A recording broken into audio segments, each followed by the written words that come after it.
وبيبدا الفيلم بالشخص ده اللي بيكون شادد ضابط شرطه من قفاه زي الحمير، وهو محضر له شويه خشب محترمين بيكفيه عليهم. بيقول ابوس ايدك ارحمني. هيرحم مين؟ بيولع فيه بلا رحمه. وها هو الوحش المهين، الاسد المثير، البطل التي بقدراته هيظبط ظباط كتير. فير تاني يوم زمايله بيصحوا من النوم، واحد منهم بيخرج بره بيلاقي علبه الرماد دي قدام القاسم، بيفتحها بيلاقي اسم ساندا شيف باتل. بينصدم، هو ما بيكونش مصدق ان ده رماد جثه صاحبه. الدنيا بتتقلب والجورنال بيكتب عن المجرم اللي حرق ضابط شرطه بلا رحمه. الشرطيين زمايله ما بيكونوش ساكتين، بيقلبوا الدنيا ولكن ما بيوصلوش لاي حاجه. القائد مانيش بيقول لرجالته ازاي يعني مش عارفين توصلوا له، مش سايب وراه اي دليل. بيقول له لا يا فندم، جريمه القتل دي غريبه قوي، لا الضابط اللي مات اتسرق منه حاجه ولا ليه عداوه مع اي حد. بيقول له ما هو معروف ان مجرم زي ده غرضه مستحيل يكون فلوس، معنى اللي بيعمله ده انه بيتحدانا ايا كان مين هو الواد ده، فهو ما بيخافش مننا ولا عامل لنا اي حساب، ودي نقطه قوته. في الوقت ده فير بيكون طالع مع حمله نظافه للشواطئ، بيفضل ينظف لحد ما بيسمع المذيع ده بيقول حاجه حلوه قوي. حاجه حلوه لما تلاقي شباب زي الورده عاملين حمله نظافه وبينظفوا في شواطئ البلد. انا بنصح الشباب كلهم ينزلوا ينظفوا، صدقوني بلادنا هتبقى في حته تانية خالص. وهوب شيكا بتقول له تصدق انك انت راجل معفن، ده بدل ما تشجع الشباب اللي طالع عين امهم على الحدود وتشجع الشباب اللي مش داخلين الجيش يخشوا الجيش علشان يساعدوا زمايلهم. بيقول لها بس ده مش موضوعي اصلا. بتقول له ما هو المشكله انه ما بقاش موضوعك ولا موضوعي ولا موضوع حد من اللي واقفين دول كلهم، كله بيقول يلا نفسي ويدور على اللي يجيب مشاهدات اعلى. اما انت راجل عره صحيح. الكل بيسقف لها، وفير بيعجب قوي بشخصيتها القويه، بيقعد جنبها وهي بتكتب على الرمله، بيكمل لم وهوب صبعه بيتعور. بتقول له ما تخلي بالك يا عم اديك عورت صبعك. بيقول لها كله في ده نظافه المكان. بتقول له مش لازم علشان ننظف نغرق الدنيا دم. بيقول لها احيانا ما بيكونش في حل غير الدم. بتقول له انا يا شيكا. بيقول لها وانا فير. زميلتها بتقول لها يلا يا شيكا. بتقول له هبقى اشوفك تاني وبتسيبه وتمشي. فير بيرجع البيت وهو بيحط الخطه لتاني ضحاياه. الشرطه بتكون قلبة الدنيا عليه ولكن مش عارفين يوصلوا له. على بالليل الشاب اللي جوه العربيه ده بيكون خابط واحده ست وجوزها بيولول عليها. الظابط بيكلم ابو الواد في التليفون، هو بيقول له يا معالي الباشا اعتبر ان مفيش حاجه حصلت اصلا، ابعت لي انت بس الفلوس على حسابي في البنك ودلوقتي انا همشي ابنك بالعربيه كأن مفيش اي حاجه حصلت. الراجل بيسيب مراته، هو بيقول له ازاي يا باشا هتمشيه، ده ظلم، المجرم ده لازم ياخد عقابه بعد ما قتل مراتي. بيقول له انت في حد يمشي بمراته في الوقت ده؟ بيقول له يا باشا احنا كنا ماشيين على جنب، هو اللي دخل فينا. بيقول له خد جثه مراتك وامشي يلا من هنا، اللي هلقحك جنبها دلوقتي من الزباله. وبياخد بعضه ويمشي. بيرجع على بيته، بيفتح باب بيته، هو بمجرد ما بيخش جوه بيلاقي ازاز مكسر دخل في رجليه، بينام على الارض وبيفضل يفرك على الارض زي البي ام يمين وشمال. وهو بيلاقي قدامه الوحش المهين اسد العريم فيه، بيولع عود كبريت، هو بيكون واخد كل فلوسه من الخزنه فارشها على الارض، بيولع في باكو من الفلوس. هو بيقول له الكلاب اللي زيك كتروا قوي في البلد، تفتكر كام جريمه قتل حصلت على الرصيف وانت وامثالك بتهربوا المجرمين بالفلوس؟ بيقول له يا كلب. بيقول له انا ما بسالكش على اسمك، كلامي واضح، عارف انك مش هترد بالذوق، انت يالا كام حاله قتل؟ بيقول له تقريبا 2 مليون. بيقول له لا انا بكلمك على الفتره اللي انت خدمت فيها البلد. بيقول له حوالي 100,000. بيقول له غريبه، في العالم ده في حوالي 4500 ديانه، كل واحد مستعد يموت علشان دينه، الا انتوا يا كلاب عملتوا لنفسكم دين جديد اسمه الفساد والخراب، وبما ان دينك جديد لازم تموت علشانه موته مختلفه هتحس بيها دلوقتي، واما تموت هتاخد عقابك اللي تستحقه من ربنا على كل عمايلك في الدنيا. ما تقلقش انا لسه باعت واحد زيك قبلك امبارح ولسه هبعت لك كتير. وبيرمي عليه عود الكبريت، النار بتمسك فيه وبيسيبه ويمشي. تاني يوم الدنيا بتتقلب اكتر، هو مانيش بيحضر في المكان. بيقول برضه المجرم ما سابش اي دليل وراه. بيقول له لحد دلوقتي ما فيش اي دليل يا فندم. بيقول له كده احنا فضحتنا هتبقى بجلاجل، الناس مش هتثق فينا خالص، اذا كنا احنا شرطه ومش عارفين نحمي نفسنا من المجرم ازاي بقى الناس هتثق فينا؟ مفيش حل قدامي غير ان اتصل بالنائب شيفا رصاد واخليه يقطع اجازته ويجي. وها هو الوحش العنيف نجم العريش، الظابط التي بقدراته هياخد في اكبر كيس. شيفا بنته بتقول له ايه يا بابا انت هتقضي الاجازه نوم ولا ايه؟ قوم يا عمنا اصطاد. بيقول لها ما انت عارفه ابوكي صياد كبير ملوش في السمك الصغير، انا بستنى في الوقت المناسب بنزل الصناره واجيب السمكه الكبيره. وفعلا بينزل الصناره، هو بيخرج السمكه. ده صديقي هو ده اخرك؟ بعد كلامك انا قلت انت هتطلع حوت ازرق من الميه. المهم بنته بتضحك عليه، وواحد من زمايله بيتصل بيه بيقول له يا فندم في 2 شرطيين هنا اتحرقوا، مانيش بيه بيقول لك اقطع اجازتك وتعالى بسرعه علشان اللي حرقهم ابن هرمه مش سايب اي دليل وراه. بيقفل معاه، وبنته بتقول له رايح فين يا بابا؟ بيقول لها هروح اصطاد سمكه كبيره قوي. وفعلا بيرجع على القسم، دخلته بتكون هيبه، الكل بيعمل له الف حساب اكتر من رئيس ومنيش. بيخش المنيش اللي بيكون في منتهى السعاده برجوعه، بيقول له الحمد لله على السلامه يا فخر الهند. بيقول له انت من اهله يا فندم. بيقول له وحشتنا كل دي غيبه يا راجل. بيقول له انا لحقت يا فندم، ده انا لسه واخد الاجازه من اول امبارح. بيقول له ما كانش عندي حل تاني، محدش غيرك هيعرف يجيب المجرم ده. بيقول له يا فندم انا بصيت للقضيه دي بعين الحق، الاثنين الشرطيين اللي قتلهم المجرم كانوا بتوع حوارات واتقفشوا كذا مره قبل كده برشوه، وعدت معاهم هنا بس ما عدتش مع المجرم وهو خلص عليهم. واحنا علشان نوقف المجرم ده يا اما الشرطيين اللي عندنا يشتغلوا بما يرضي الله يا اما نقبض على المجرم. انما لو بصيت بعين القانون لازم نقبض على المجرم اللي خلص على الاثنين الشرطيين. بيقول له شوف هتقبض عليه ازاي يا شيفا، وبيسيبوه يمشي. شيفا بيلم رجالته وبيقول لهم اسمعوني كويس، المجرم اللي احنا عايزينه ده عيل قادر قتل اتنين من زمايلكم ويا عالم الدور على مين فيكم، عايزكم تقلبوا الدنيا عليه. كاميرات المراقبه مين اهالي الشرطيين دول، الضحايا كانوا بيروحوا فين، كانوا بيرجعوا منين، تعرفوا لي كل تفصيله عن حياتهم علشان نعرف الكلب ده خطط ازاي لقتلهم. بينفذوا طلباته ولكن ما بيوصلوش لاي حاجه. بيخرج للصحافه والصحفي ده بيقول له شيفا باشا ممكن تعرفنا المجرم ده ازاي قدر يقتل اتنين ظباط ورا بعض؟ بيقول له لانه جبان، انا واقف بتكلم قدامك وقدامه في عز النهار، لا في حاجه مدرياني ولا لابس طرحه ولا خمار، انما هو اخره يضرب من الظهر ويجري الغدار. بيقول له يا فندم بس في ناس كتير قوي فرحانه في الاتنين ظباط اللي ماتوا لانهم كانوا اولاد حرام ما يعرفوش الحرام اصلا. بيقول له كانوا كويسين وحشين، اللي ظاهر قدام القانون انهم ماشيين في السليم، هو القانون ما مسكش عليهم اي غلطه، وحتى لو كانوا غلطانين وماشيين شمال فدي حاجه ما تديش الحق المجرم زي ده يقتلهم، كان المفروض القانون اللي يعاقبهم. هو بيسيبهم ويمشي. القناه بتجيب اراء الناس في الشارع والشخص ده بيقول انا كواحد من الشعب فرحان في الاتنين الظباط اللي ماتوا دول، والمفروض اي ظابط ظالم بيستغل سلطته على الشعب دي تكون نهايته. وده ما بيكونش رايه لوحده يا صديقي، بيكون كلام الشعب كله، ده غير مواقع التواصل الاجتماعي اللي بيكونوا كلهم في صف الوحش العنيف غير الخفيف. بيخرج بره وبيقف يربط جزمته، بيشوف الشرطي ده واقف مع الست دي بتقول له بوس ايدك سيبنا في حالنا وامشي بقى. بيقول لها امشي فين؟ زعافي انت هتكملي معايا، انا بحبك ومش هسيبك. بتقول له اسمع اوعى تفتكر اني هخاف منك ولا من سلطتك ولا من لبسك اللي انت لابسه ده، انا عرفت منك فهم. وبتسيبه وتمشي. هو كمان بيمشي هو بيكون في منتهى الغضب. على بالليل مرات شيبه بتتصل بيه وبتقول له ايه يا عمري هتيجي امتى؟ بيقول لها في حاجه هخلصها وهاجي على طول. بتقفل معاه وعلى طول تليفونه بيرن، بيرد على طول هو بيقول لها خلاص يا عمري هاجي. بيقول له عمرك يعجبني فيك حنيتك يا حضرة الظابط. بيكون فيرا صديقي. بيقول له هو انت كويس انك اتصلت، عايز تيجي تسلم نفسك؟ بيقول له لا دي مش اخلاقي، مستحيل ده يحصل الا لما اهل القانون يبقوا قد القسم اللي حلفوه من يوم ما مسكوا الشغلانه. بيقول له انا اول مره اشوف مجرم في حياتي فاكر نفسه بطل وبيحكم على اي شرط بيغلط. بيقول له انا اول مره اشوف ظابط فاكر انه هياكل ولا هيشرب معايا. بيقول له صدقني نهايتك مهما طالت قريبه، وكل اللي انت عملته ده هتتحاسب عليه، اوعى تفكر انك هتعرف تعمل اكتر من اللي انت عملته، انت اخرك اللي عملته، هو مش هتعرف تعمل اكتر منه لو طلعت السما. بيقول له كبريائك اقوى من افعالك يا حضره الظابط، لو يهمك رجالتك عقلهم وقول لهم يبطلوا اللي بيعملوه علشان اسيبهم في حالهم. بيقول له انت بتهددني؟ بيقول له انا بنصحك علشان تتكلم معاهم لعلك تكون سبب في انقاذهم مني، انا بكلمك علشان عارف انك انت راجل محترم بتحب شغلك وشغال بما يرضي الله. بيقول له هثبت لك احترامي وحب لشغلي اكتر اما اجيبك وحاسبك بالقانون. بيقول له طيب انا هديك فرصه، انا هقتل واحد من رجالتك البايظين، حاول بقى توقفني. بيقول له هوقفك لو كنت راجل قرب ناحيه واحد من رجالتي. بيقفل في وشه وشيفا بيقلب الدنيا علشان يوصل للمكان اللي اتكلم منه. المساعد بتاعه بيخش عليه هو بيقول المجرم ده يا فندم مشتري خط بمعلومات شخص مش موجود اصلا، والخط اتقفل وما نعرفش فين مكانه بالظبط. تاني يوم بالليل واحد من رجالته بيخش البار يقابل الشخص ده. بيقول له دمل احنا اتفقنا وخلصنا، ازاي جايني دلوقتي وتقول لي انك عايز 5 مليون كمان؟ بيقول له ما هو الاول يا اخويا بعيد عنك ما كانش فيه مخاطره، انت عارف ان دلوقتي في مجرم بيحرق الشرطيين اللي بيسيبوا المجرمين اللي زيك عايشين سبهلله، الكل خايف والجو بايظ وفي ناس كتير سابت الشغلانه، بس انا مش هسيبها واخد منك 5 مليون كمان، بكره تجيب لي الفلوس لحد البيت مفهوم؟ وفعلا بتبدا الحفله واللي ما يعرفوش ان فير معاه في نفس الحفله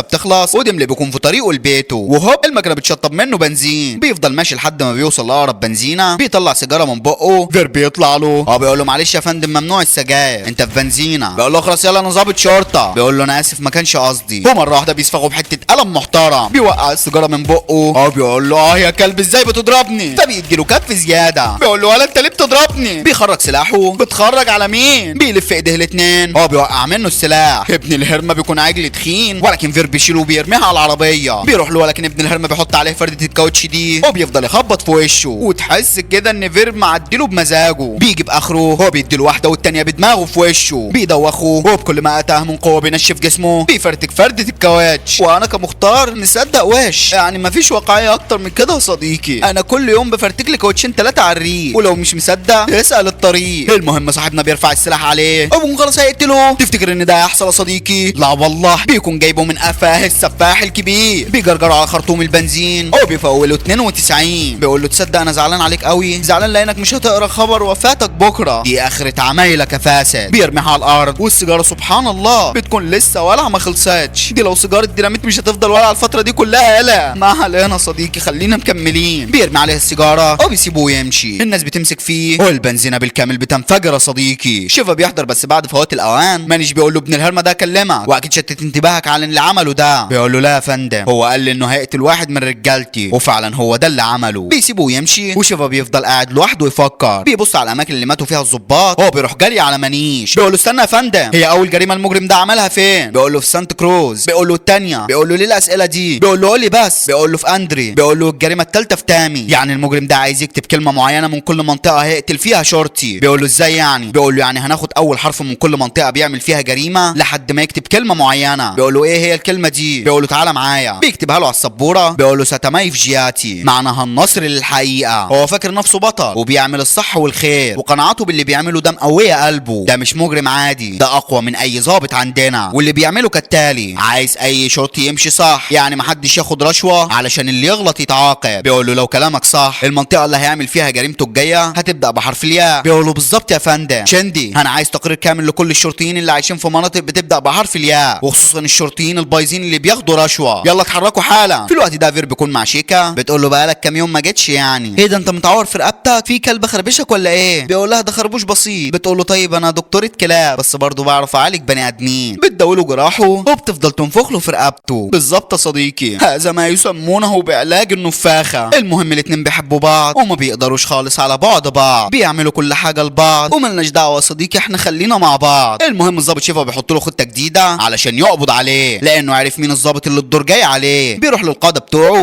وبيقول للقاده بتوعه خلينا متاكدين ان هدف المجرم اللي جاي الظابط بونسلي لانه في منطقه بتبدا بحرف الياء، وللاسف بونسلي ما عندوش رحمه، لا بيرحم مجرم ولا حتى بريء. بيقول له طيب وانت حذرت الظابط بونسلي منه؟ بيقول له لا طبعا يا فندم، لانك لو عايز تصطاد نمر ما تقولوش ان انت اللي حاطط له الغزاله في المصيده. بيقول له يعني انت هتضحي ببونسلي علشان تمسك المجرم ده؟ بيقول له لا طبعا، صدقني مش هيلحق يوصل له، احنا هنزرع مايكات لبونسلي وهنراقب كل تحركاته. وفعلا صديقي بيزرع له اجهزه صوت في الاسم بتاعه وبيفضلوا مستنيين كتير اي حاجه تحصل. مفيش اي حاجه بتحصل، ولكن ابن الهرمه بيمسك عيل اسمه سلام وبيقول له اعترف بقى على نفسك. بيقول له اقسم لك انا ما عملت حاجه. بيقول له مش مهم عمل لاني انا متاكد انك بريء، ما عملتش حاجه يا سلام، المهم تعترف على نفسك علشان انا اترقى. شيفا بيكون سامع ولكن ما بيقدرش يتدخل. بونسلي بيقول له شايف اسناني كلهم مركبهم دهب، مش من شغلي، انا شغلي ما ياكلنيش عيش حاف، انما من الجرائم اللي بلبسها للغلابه اللي زيك. مفيش حاجه اسمها غلابه اصلا، يلا اعترف على نفسك يلا. بيروح لازازه الخمره دي هو بيقول له انا عارف ان دين الاسلام محرم عليك شرب الخمره، اشرب يا ابن الهرمه. بيشربوا عافيه. هو مساعد شيفا بيقول له الظابط ده ظالم قوي يا فندم، ده جاحد ما عندوش رحمه، المجرم عنده حق لو راح خلص عليه، الزباله اللي زي دول بيبوظوا سمعتنا. بيقول له المجرم بيعمل الصح بالطريقه الغلط. في الوقت ده بونسلي بيخرج بره. ام اسلام بتقول له يا باشا انا ابني غلبان ابوس ايديك خرجه، صدقني انا ابني ماليه في اي حاجه شمال، وانت عارف ان ابني عيل غلبان مالوش في اي حاجه. طيب قول لي انت واخده بتهمه ايه؟ بيقول لها بتهمه